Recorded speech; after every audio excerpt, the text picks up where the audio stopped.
5 best, 1 worst.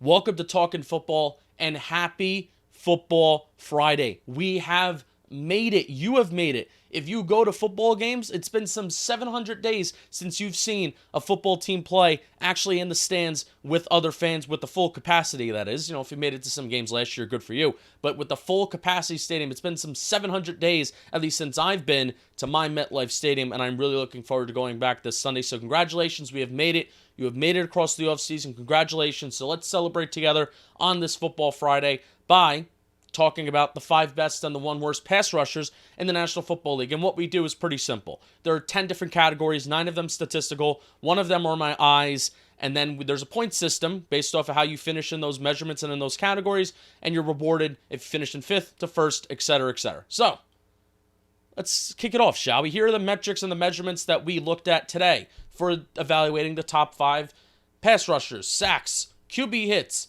pressures, PFF pass rush grade, win rate per PFF, QB knockdowns, QB hurries, ESPN pass rush win rate, PRP, which is pass rush productivity per PFF. What that's basically doing is it's taking your pass rush snaps and it's basically dividing it by your QB hurries, your QB pressures, and your QB hits and sacks. So it's a way to even give guys love who are productive, but maybe they don't get necessarily the most volume in the world with a lot of pass rushing snaps. So I actually kind of like that metric. And then lastly, my eyes. So, let's go to number 5. Number 5, on the top 5 best pass rushers in the National Football League, it is going to be Myles Garrett. And Myles Garrett is a veto, by the way. I give myself 1 veto every single episode on I can override the rankings. Who was initially number 5 was Carl Lawson. Carl Lawson's a solid pass rusher. I'm just going to put Myles Garrett over him because I do think that he is better, and that was the only kind of gripe that I had with this list. Myles Garrett, he's only played 1 season in the NFL of 16 games, and that season came in 2018, where he had 13.5 sacks, 29 QB hits, and also a pretty solid 48 pressures as well. I mean, Myles Garrett, even his rookie year was very impressive too. It's 7 sacks.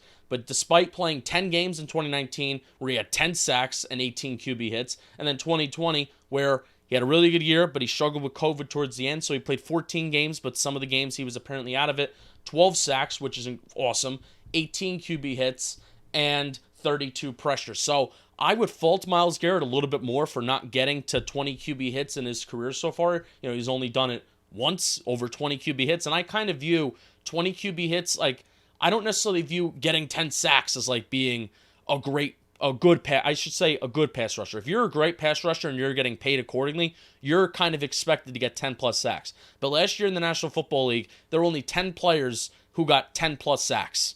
In 1985, there were 30 players that got 10 plus sacks. So the game has kind of changed, and I think you should not be faulted for not getting 10 sacks, but I do expect you to get 20 plus QB hits. If you want to be recognized as one of the league's best, you better consistently be getting 20 QB hits.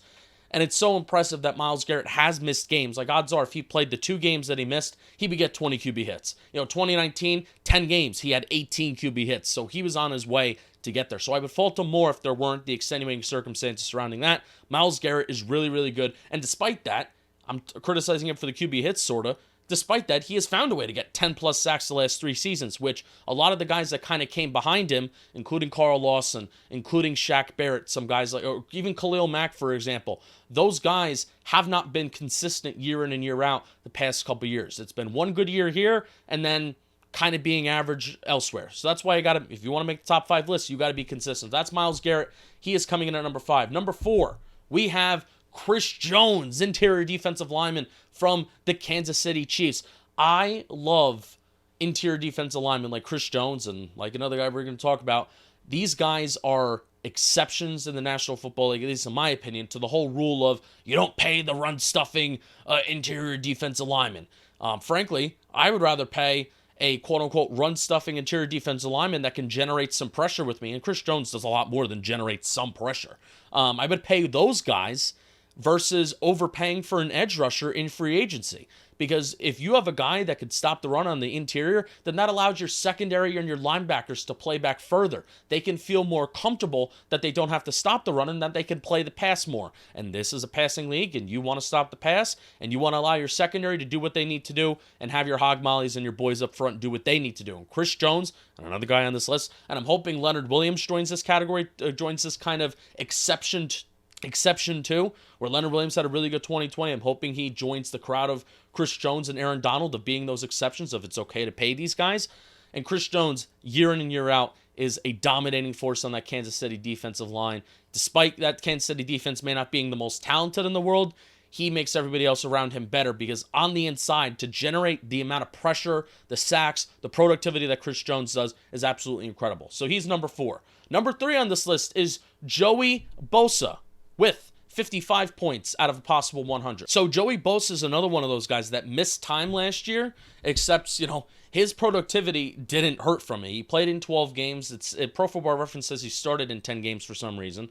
7.5 sacks, 27 QB hits in 12 games is pretty darn good. I mean, if you have a 30-plus QB hit season, I consider it to be like one of the best, and that's a very top-tier pass rushing season. He did it in 12 games. And in 2019, he did play in 16 games. He put together 11.5 sacks, 31 QB hits. He had an AV of 12 on Pro Football Reference, 54 pressures in 2019, and also 45 in 2020, again in 12 games. I mean, those are top-tier pass rusher, edge rusher stats right there. And to get this consistent pressure on the quarterback, Joey Bosa, frankly, is incredible. So he even missed some time in 2018. 7 games, had 5.5 sacks. I mean, come on. That's absolutely incredible. So moving on, we are going to number 2 on this list, Aaron Donald. No surprise, 58 points out of a possible 100. This is where we start getting to the ultra dominating layer of these guys are the best of the best. So again, I do 10 different metrics for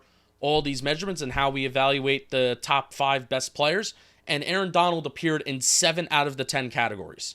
7 out of the 10 he appeared in. So that is utter domination, especially to be number 2 on this list and to appear in 7 out of the 10. We know how dominating of a player Aaron Donald is. I mean, you can argue that he is the best defensive player since the Reggie Whites of the world and since the Lawrence Taylors of the world, especially if you want to talk about guys that put their hand in the dirt or got to the quarterback. So Aaron Donald is really, really good. And coming in at number 1 with the most dominating performance, making an appearance in every single statistical category and my eyes category, because I put him as number 1, TJ Watt with 86 points out of a possible 100. Unreal. TJ Watt may be, and we didn't look at the corners, we didn't look at tight ends, we didn't look at offensive linemen, but TJ Watt may be the most dominant player in his own position in the game of football. Aaron Rodgers, it's a close gap between Aaron Rodgers and Pat Mahomes, right? That's a relatively close gap.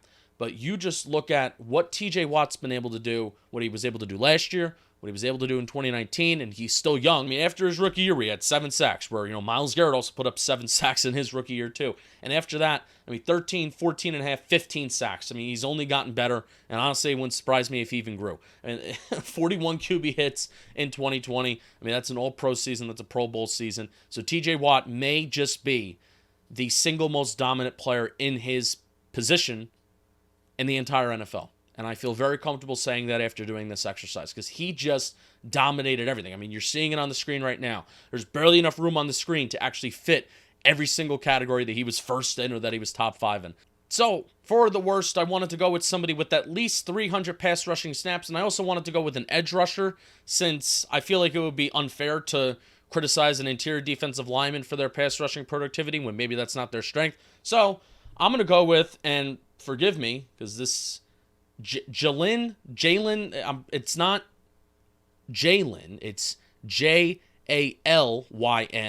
Jalen Holmes from the Minnesota Vikings. I mean, he had over 300 pass rushing snaps last year, didn't register a single sack, 4 QB hits, and he only has 1 sack in his career despite playing a total of 25 games. So there you go. I am putting, also because I don't like saying his name, I can't say his name. I'm going to put Jay Holmes. That's a fun nickname. Jay Holmes. You are the worst pass rusher in the National Football League. I hate being mean. Just what I say. All right, that's going to do it. Here from Talking Football. Thanks for checking out this week and getting ready for football coming back with this little series. Check out the entire playlist on YouTube. And check out Talking Football. Stay with us. Bobby Skinner's going to be doing a lot of film breakdowns on here. And I'm going to be doing some more stuff behind the green screen with analytics and hopefully including film when All 22 comes back. Please come back All 22. And then that's it. Thanks for checking us out. Peace. Go football.